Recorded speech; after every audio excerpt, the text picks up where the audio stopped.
Ang Ninuno.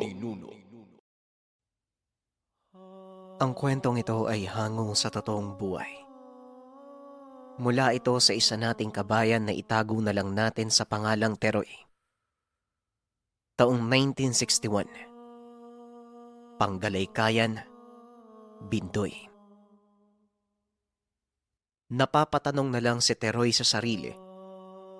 Napansin niya na kahit sa kabila ng edad ng kapatid ng lola, napakabilis pa rin kumilos ni Lolo Rogelio. Halos mag-iisang daang taong gulang. Ngunit kaya pa rin itong magtrabaho na tila hindi alintana ang katandaan.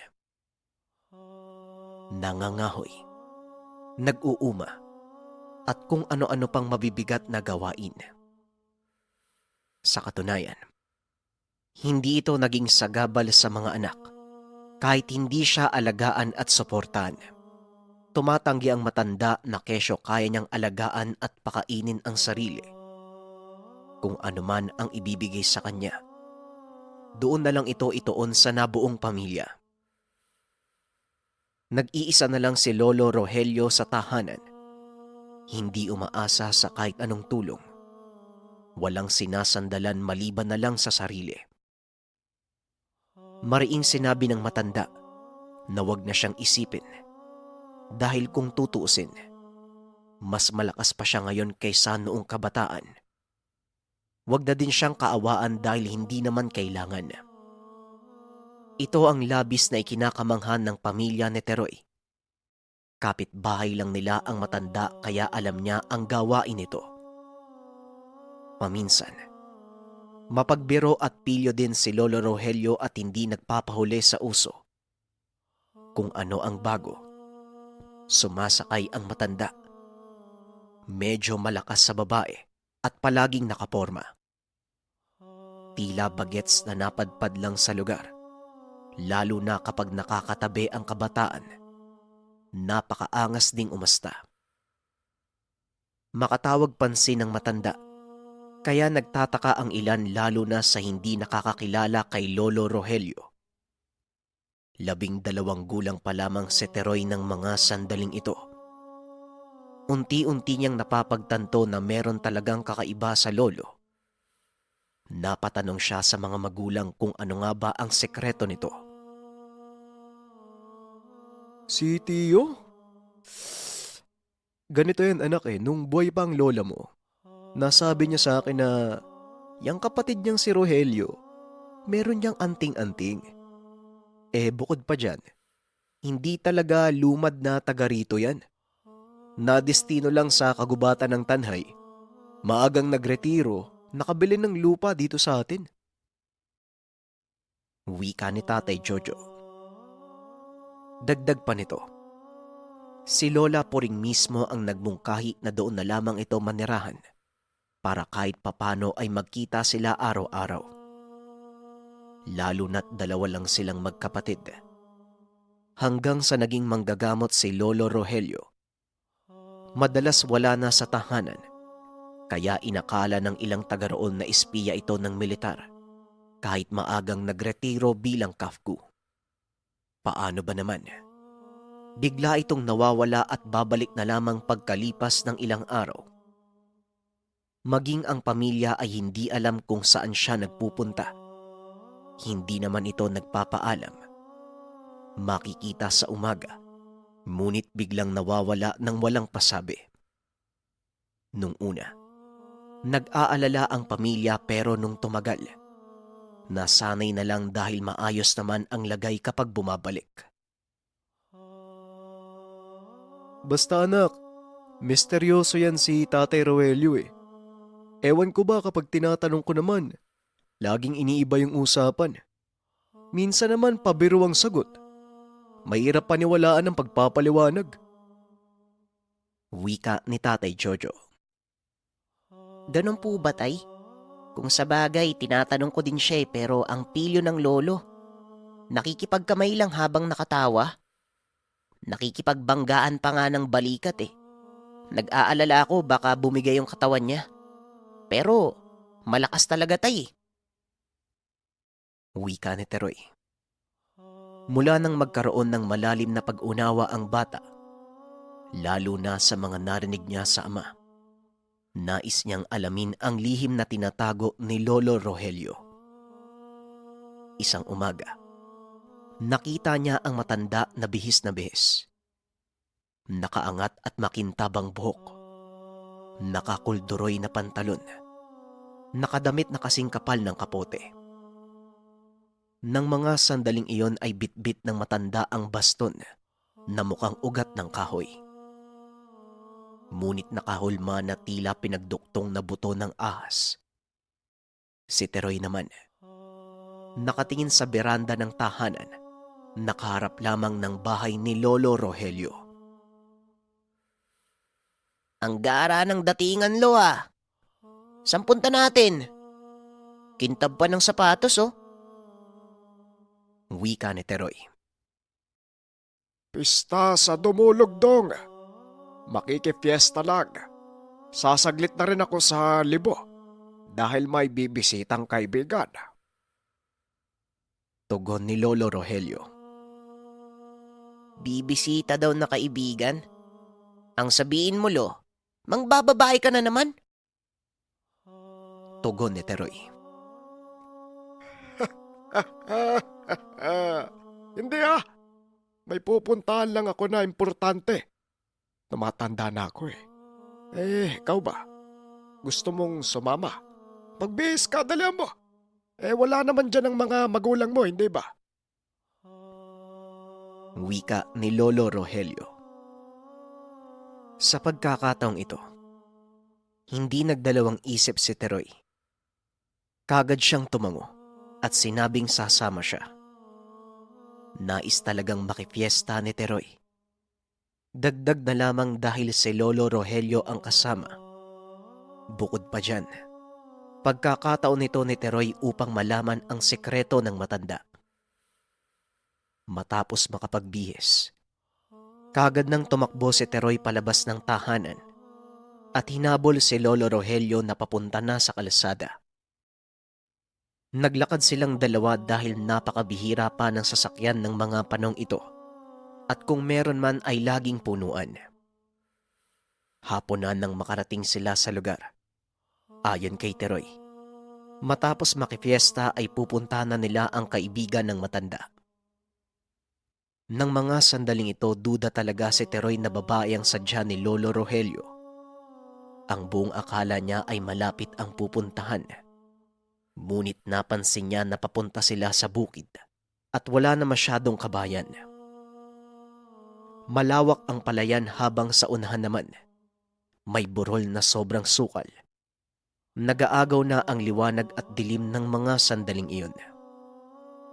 Nag-aalala ang bata, lalo na't malayo pa ang uuwian nila. Lolo, kung mambababae po kayo, wag naman po sana sa ganitong lugar. Medyo madilim na oh. Wala pang ilaw dito. Wika ni Teroy. Abutin talaga tayo ng gabi. O bakit? Natatakot ka ba?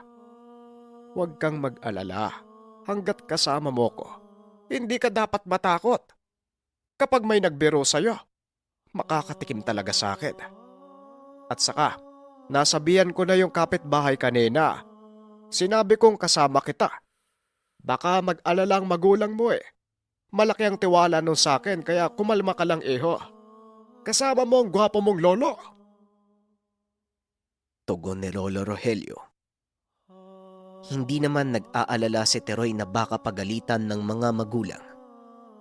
Madalas siya sa tahanan nito at minsan doon pa natutulog. Mas kinakabahan siya dahil baka kung anong mangyari sa matanda. Maya-maya pa, kumabig sila ng lakad sa gilid ng burol. Madilim na.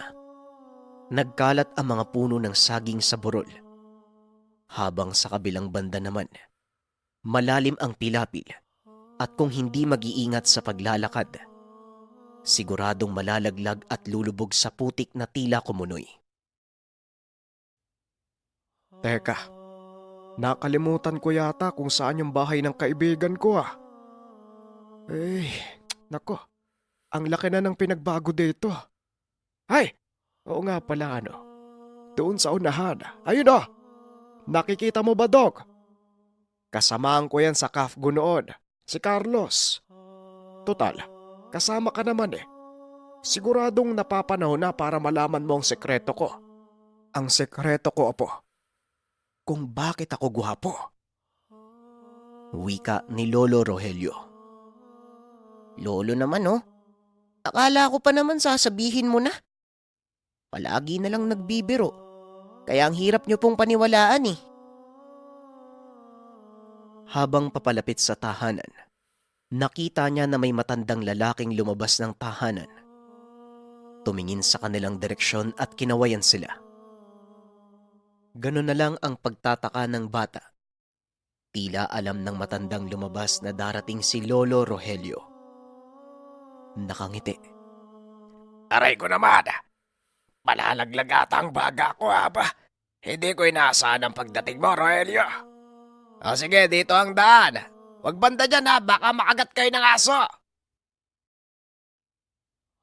Wika ni Tandang Carlos. Tansya ng bata. Tila kasing edad lang ito ni Lolo Rogelio. Ngunit mapapansin kay Mang Carlos na may dinadaing na sakit. Pero nakakapagtaka na sobrang linaw ng mga mata. Ayon kay Teroy, madilim na ng mga sandaling iyon. Ngunit malinaw pa rin sila nitong nakikita. Walang kupas ang lakas mo, Carlos. Hanggang ngayon nakakamangha ka. Malayo pa lang, alam mo na kung sino ang paparating. Ay salamat, akala ko pa naman. Niligaw mo kami ng daan. Magaling ka pa naman dyan. Madalas mong ginagawa sa akin yan noon. Kung saan-saan na lang ako nakakarating eh. Diba, Carlos? Teka, oy, Dong Teroy, huwag kang dadaan dyan, may aso. Mukhang bagong panganak. Makakagat ka. Dito, sumunod ka sa akin. Wika ni Lolo Rogelio. Hanggang sa makapasok na sila sa bakuran. May kalakihan ng tahanan ni Mang Carlos. Isang palapag lang ito at may beranda na gawa sa pawid. May ibang taong nakasilip sa bintana. Isang lalaki na makisig ang pangangatawan. Mukhang apo o hindi kaya naman anak ni Carlos. Inutusan pa ito ng matanda na ipaganda sila ng makakain. Ngunit umiling si Lolo Rogelio at sinabing kakagaling lang nila sa piyesta. Ayon kay Carlos, gusto niya sanang makipiesta, kaso hinayaan na lamang niya ang mga kamag-anak. Nahihirapan na siyang kumilos dala ng katandaan. Pwede dyan sa upuan, matibay yan. Apa, ikuha mo nga kami ng isang galong bakal. Pasensya ka na, Rogelio. Naubos na yung tinitinda kong sariwang tuba. Bahal na lang ang natira eh. Ayos lang ba yun sa'yo? Tanong ni Mang Carlos. Nako, masusubukan mo na naman yung tatag ko sa pag-inom. Bueno, kahit suka na yan, iinumin ko pa rin. Eto ang sekreto ko, Dong. Teroy, alak! Tugon ni Lolo Rogelio. Sa puntong ito, napakamot na lang ng ulo si Teroy. Bagaman mali siya ng hinala, hindi babae ang pinunta ng lolo. Nadismaya ang bata dahil inom lang ang sadya ni Lolo Rogelio. Pagkatapos maiabot ng apo ni Carlos ang mga galon ng bahal, kaagad nagsalita ng inumang dalawa. Bagot na si Teroy. Ngunit kahit papano natutuwa naman siya sa kwentuhan ng dalawang matanda.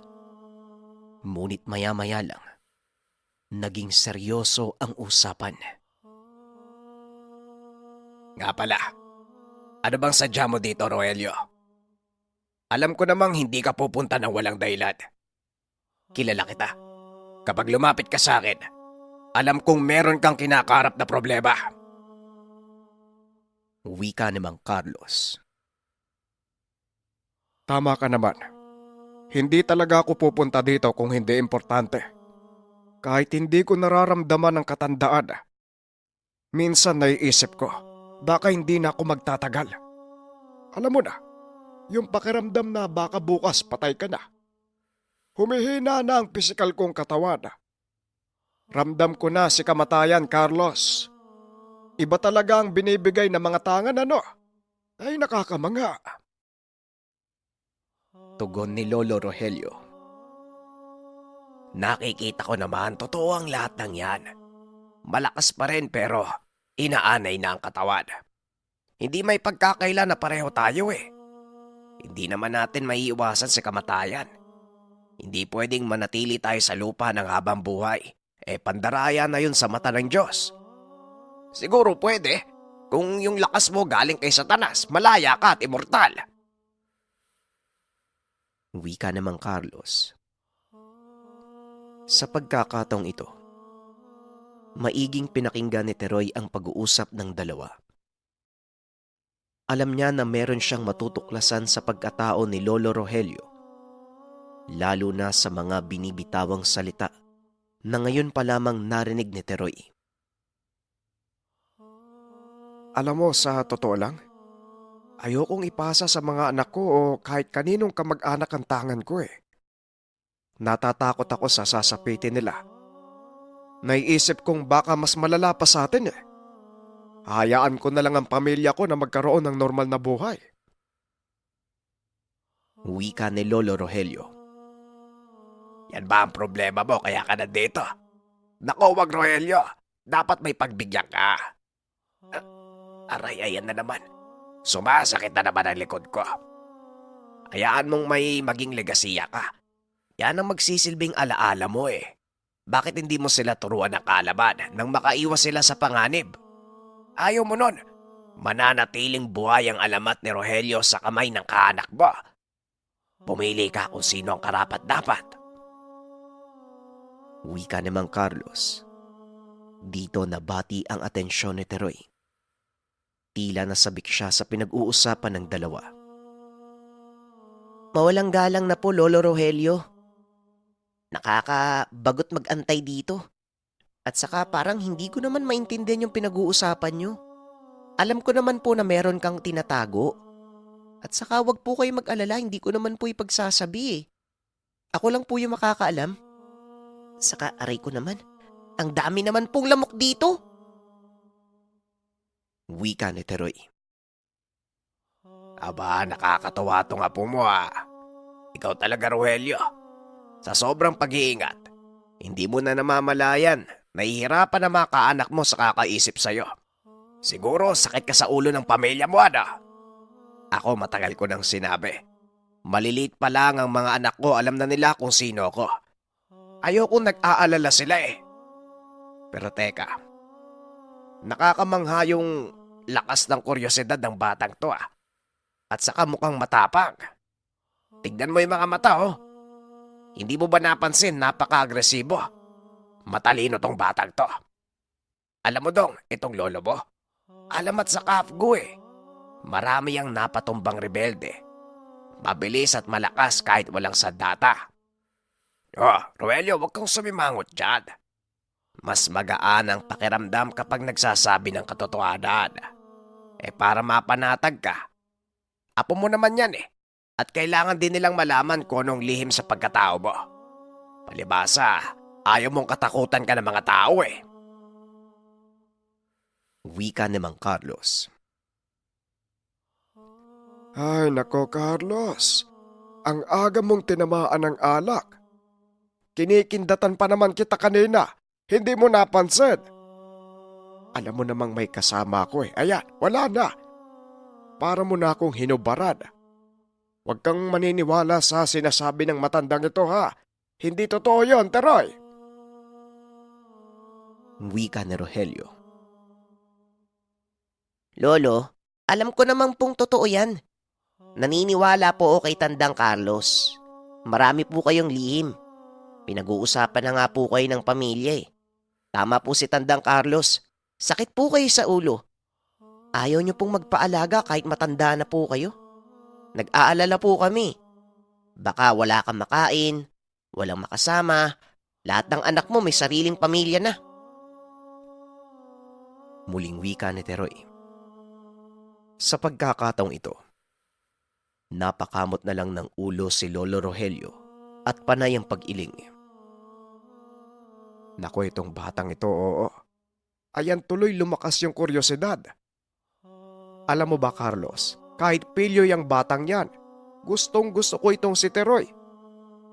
Apo to ng kapatid kong si Puring.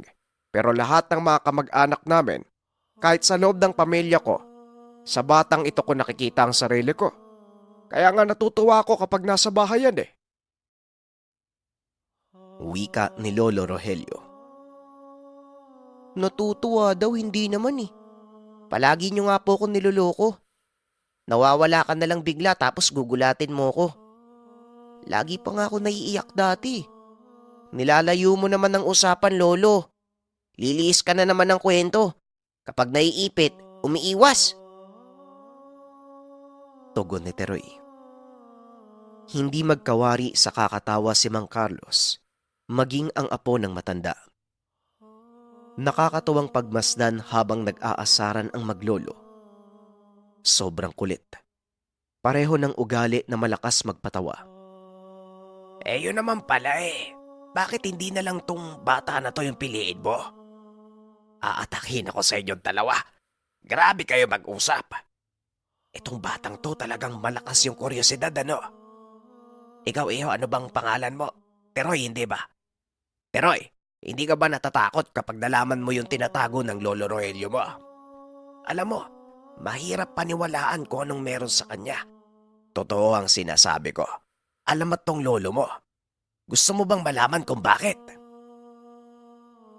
Wika ni Mang Carlos. Kagad namang binati ni Lolo Rogelio ang kaibigang matanda. Idiniin na walang katotohanan ang sinasabi ni Mang Carlos. Hanggang sa sumabat na ang apo ni Carlos na malaking tao, na itago na lang natin sa pangalang Noah.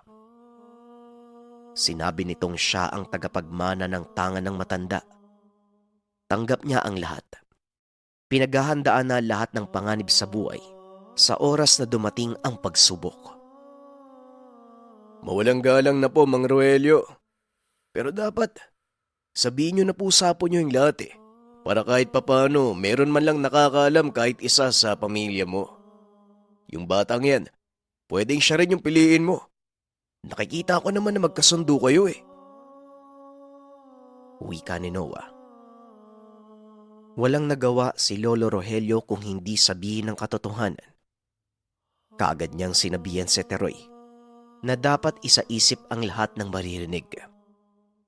Isang beses niya lang ito sasabihin at hindi na uulitin pa. Ayon kay Lolo Rogelio, totoong isa siyang alamat noon. Si Mang Carlos din mismo ang nagbansag. Mula ito nang magtangan siya ng sobrang lakas na mutya. Alam mo ba kung ano ang mutsyadong? Oh, bakit napapakunot ka agad yung mukha mo? Makinig ka muna. Hindi na ako nagbibiro. Ngayon, totoo ang lahat ng lalabas sa bibig ko. Wika ni Lolo Rogelio. Mukhang diskumpiyado pa rin si Teroy na tila hindi naniniwala.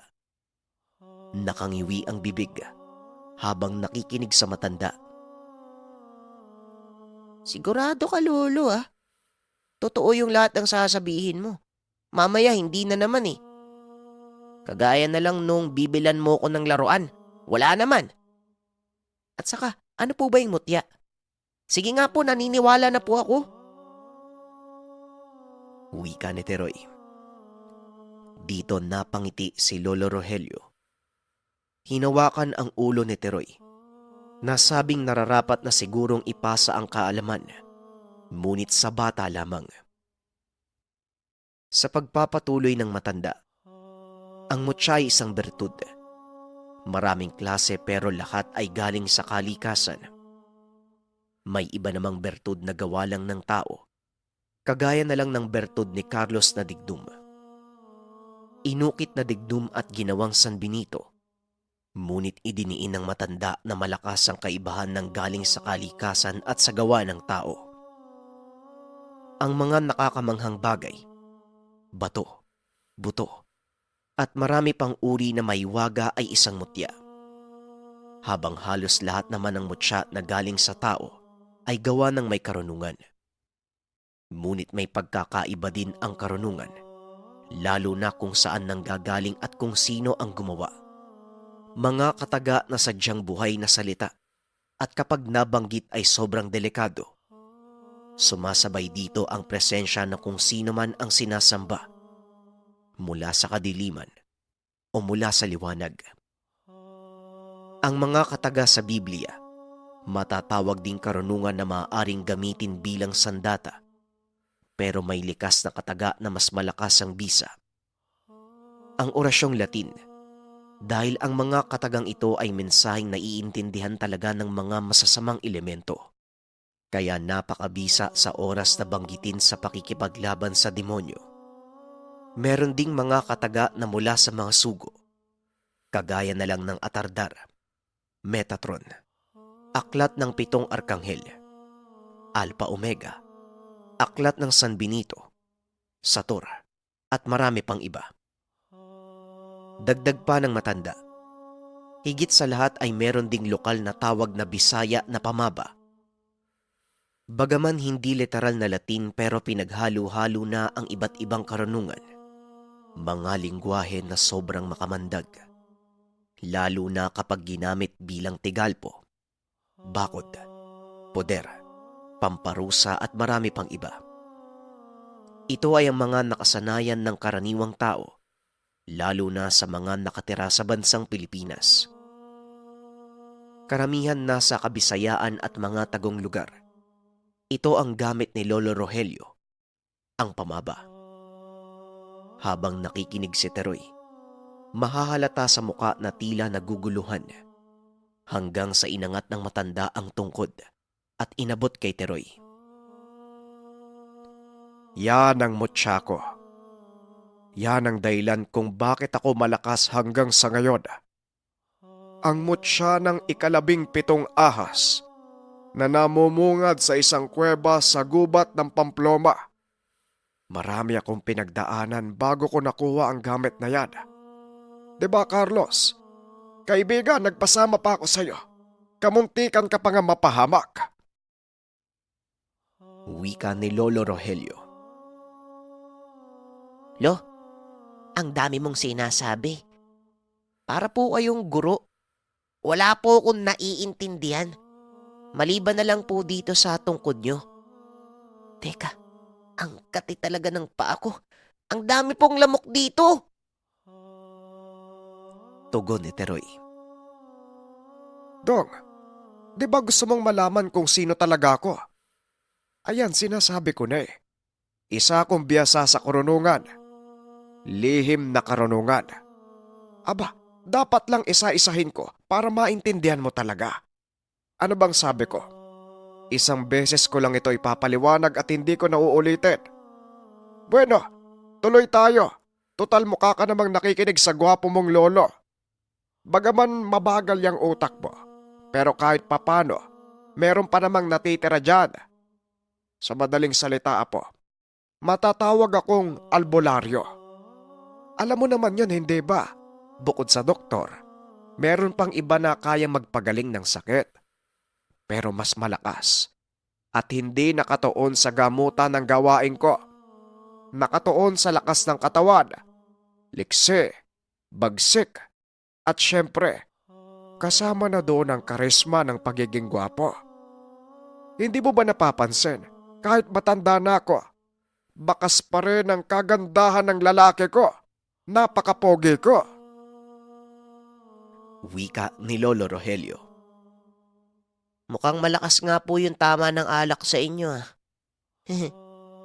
Siguro kung hindi po kayo pinatulan ni Lola Iggy, hindi po siguro kayo magkakaasawa eh. Kung sa bagay, hindi naman po kayo mahilig manalamin. Wika ni Teroy. Walang tigil sa kakatawa si Mang Carlos, pati na rin ang apo nitong si Noah. At ang mas lalo pang nakakatawa, mukhang nagpipigil lang si Lolo Rogelio dahil napakalakas mang-alaska ng apo. Nagpatuloy na sa kwento si Lolo Rogelio. Ayon sa kanya, napakatibay ng tungkod. Mas matibay pa sa bakal, pero magaan. Ang sabi naman ni Teroy, mukha lang itong pinagdikit ng mga buto. Ngunit tumugon si Lolo Rogelio na hindi. Matapos mahuli ang 17 ahas, ibinilad niya ito. Dahil ang hinala niya, nasa balat ng mutya. Ganon na lang ang pagtataka ng matanda. Dahil naaagnas ang balat at ang natira na lang ay ang buto. Kakaiba ito sapagkat hindi naghihiwalay. Sa halip magkakadikit pa rin at kahit anong hampas sa buto ay hindi nasisira. Hindi naglaon. Tuluyan pa itong tumigas at naging itsurang baston. Ito ang ginamit niya noon sa pagpuksa sa mga rebeldeng tulisan. Wala siyang sandatang dala. Baston lamang. Ngunit hindi siya kayang matapatan ng mga rebelde. Kahit pa may malakas din itong tangan, kayang-kaya niyang talunin.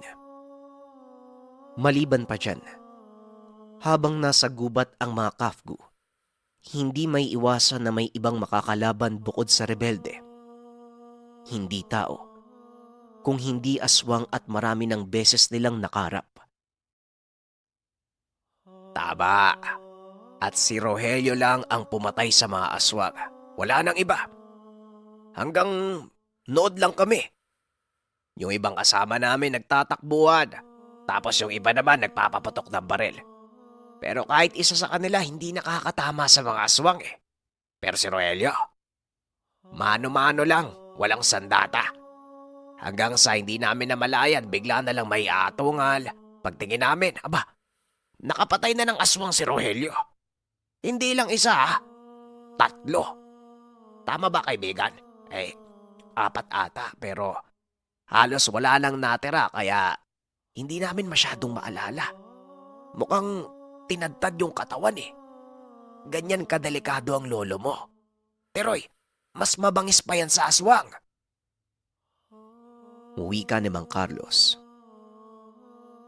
Grabe naman po pala kayo, Manong Rogelio, ano? Itong gamit ni Lolo, pang albularyo lang eh.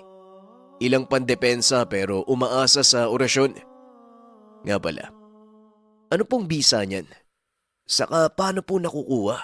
Sa pagkakarinig ko, 17 ahas? Papanong nangyaring may mutya yan? Tanong ni Noah. Napailing si Lolo Rogelio. Napatingin kay Carlos at kita sa mukha ang agam-agam. Kagaya ng sinabi ko, kamuntikan kaming mapatay sa pagkuha ng mutya ng 17 ahas. Akala ko nga noon trabong ko. Buto pala. Bueno, ganito ang nangyari. Naging usap-usapan noon sa bukid ng Pamplona, yung lugar na maraming ahas. Ayon sa marami, isa dito ang nagtataglay ng mutya. Pero ni isang tao, walang nagtangkang kumuha. Wika ni Lolo Rogelio. Dagdag pa nito. Nang subukan nilang puntahan ng lugar, akala nila madali lang ang papasukin. Kaso nasa gilid pala ito ng pangpang na sobrang sukal. May yungib at doon napatras ang dalawa dahil hindi pala karaniwang ahas ang namumungad. Isang uri ng kobra na kung tawagin ay banakun. Ito ay isa sa pinakamakamandag na uri ng kobra. Maliban pa dyan, pinoprotektahan ng ahas na ito ang teritoryo. Sa oras na may makita ang ahas na may pumasok sa lugar, hindi ito magdadalawang isip na habulin at tuklawin ang kahit sino. Kaya lumabas sila ng yungib. Doon din nila napagtanto na kaya pala walang nagtangka na kumuha sa mutya. Isa pang dahilan, lampas 20 ang ahas. Hindi nila alam kung alin sa mga ito ang nagtatanga ng mutya. Maliban pa dyan, hindi pangkaraniwan ang laki ng mga banakon. Tila sawa ang laki.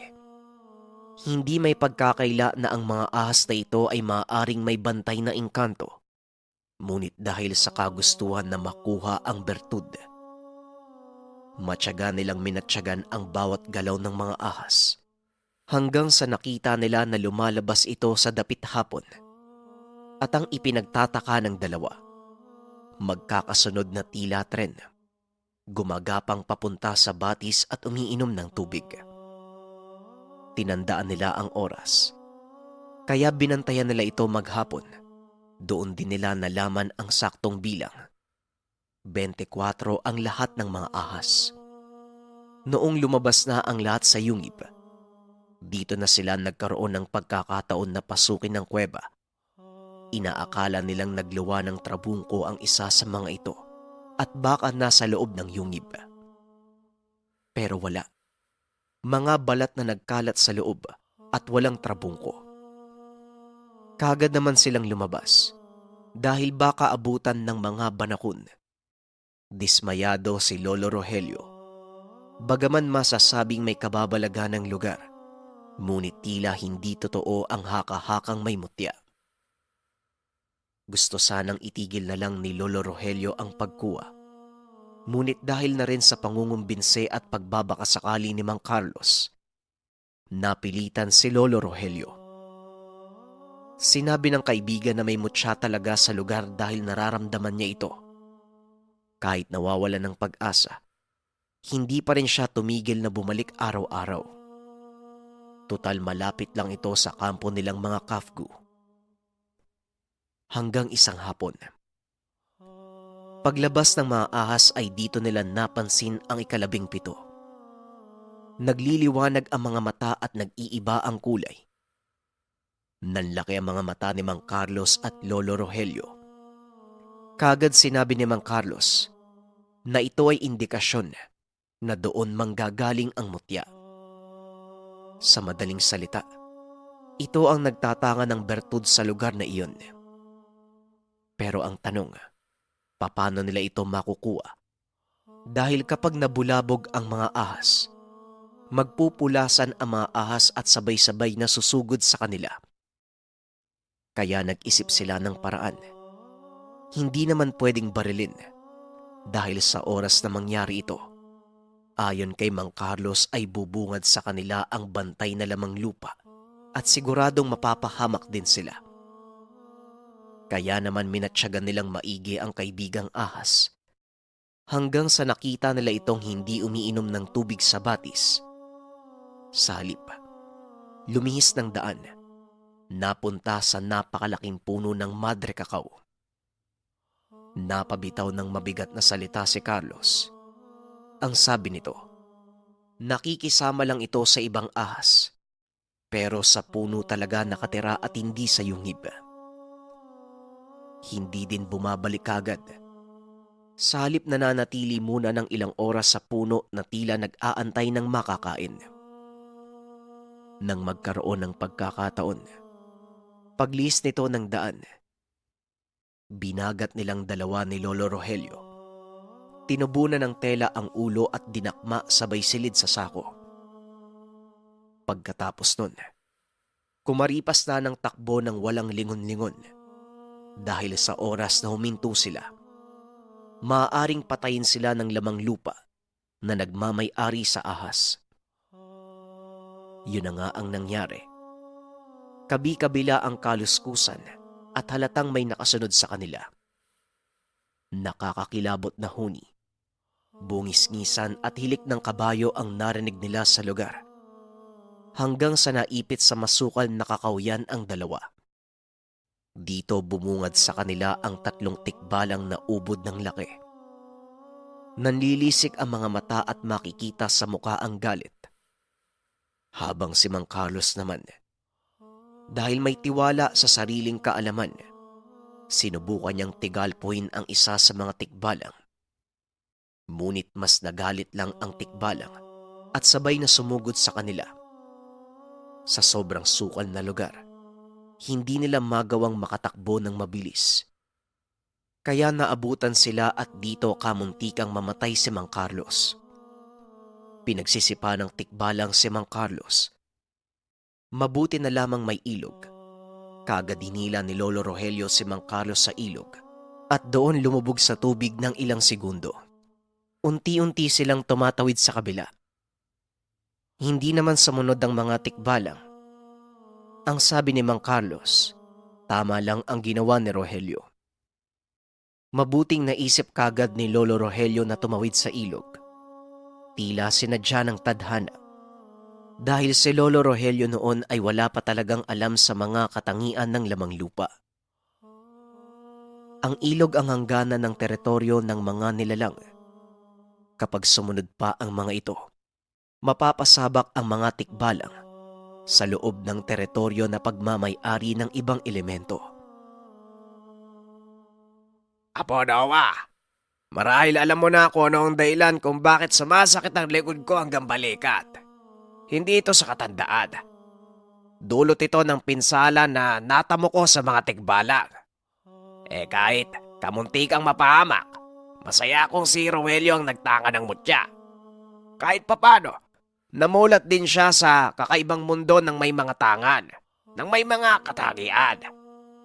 Kaya niyang makipagsabayan sa mga rebelde na kapwa may tangan din. Wala na yung mga tikbalang, hanggang doon lang eh.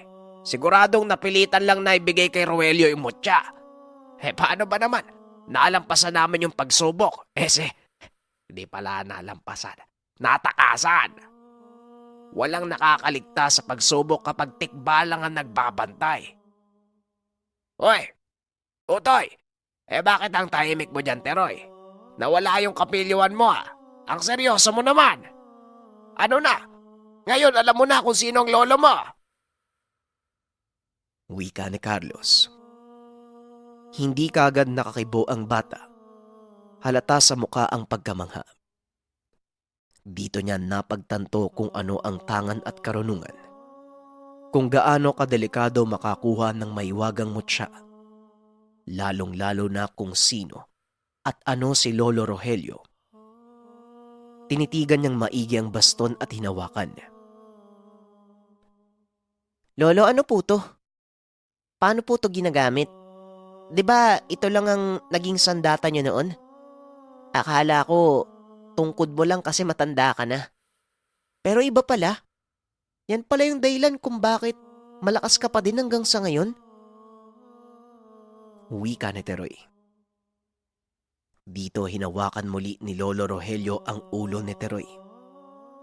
Hinalikan pa ang noo ng bata at may kung anong binibigkas sabay dura sa hangin. Nanlaki mga mata ni Carlos at Noah. Ang ginawa ni Lolo Rogelio, indikasyon na binasbasan niya ang bata. Sabi ko na nga ba hindi mo naman isasama ang bata kung wala kang interes sa kanya.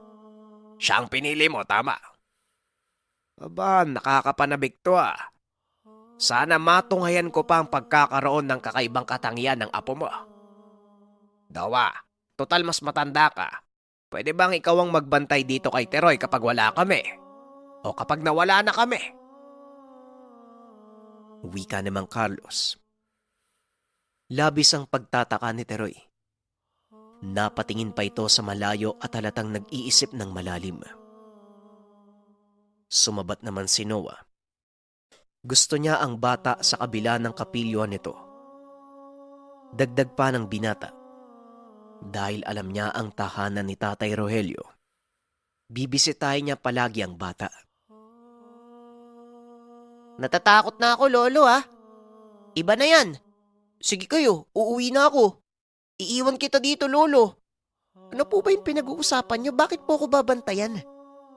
Saka, iba po kayo kung makatitig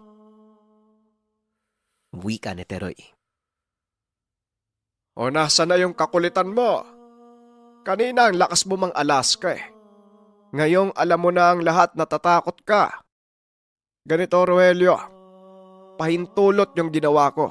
Ang ibig sabihin, ikaw ang pinili ko at ihahanda ang katawan mo sa karunungan. Nang sa ganon, hindi ka na mahirapan sa oras na ipasa ko sa iyo ang gamit. Sa oras na matuto ka ng mga pamaba, magkakabisa ka agad. Oh, huwag ka nang sumimangot dyan. Huwag kang tatanggi. Nakabitaw na ako ng kataga. Sa oras na tanggihan mo ang ipapasa kong katangian. Abay, narinig mo naman siguro yung 3 tikbalang. Ay, lagot ka. Ay, siguradong babantayan ka nila. Sa ngayon, nasa paligid sila. Aba, totoo, hindi ako nagbibiro Kung sino ang bantay ng gamit, siya ang gagabayan dyan. Ikaw na nga magpaliwanag, Carlos. Parang hindi naniniwala ito sa akin Wika ni Lolo Rogelio. Kagad namang sumingit si Mang Carlos. Ayon dito, tama ang sinabi ni Rogelio. Matapos makuha ang mutya mula sa buto ng 17 ahas, makatakas man sila sa kamay ng tikbalang, pero hindi ibig sabihin nun nilubayan na si Rogelio. Hindi nakakalagpas ang mga tikbalang kapag usaping teritoryo. Hanggang doon lang sila sa pagsubok. Kapag nakaligtas ka sa kamay ng nilalang, ibig sabihin binigay na nito ang pahintulot upang makuha ang gamit. At kung sino man ang bantay, siya ang magiging gabay sa gamit at makikiisa sa katawan na nagtatanga ng mutya. Dito naging malaya ang mga tikbalang kung saan pupunta. Wala nang usaping teritoryo dahil kaanib nila ang tao at malakas ito kapag tikbalang ang gabay. At kapag nakapili ang may-ari ng mutya na susunod sa tangan, babantayan ito ng tikbalang.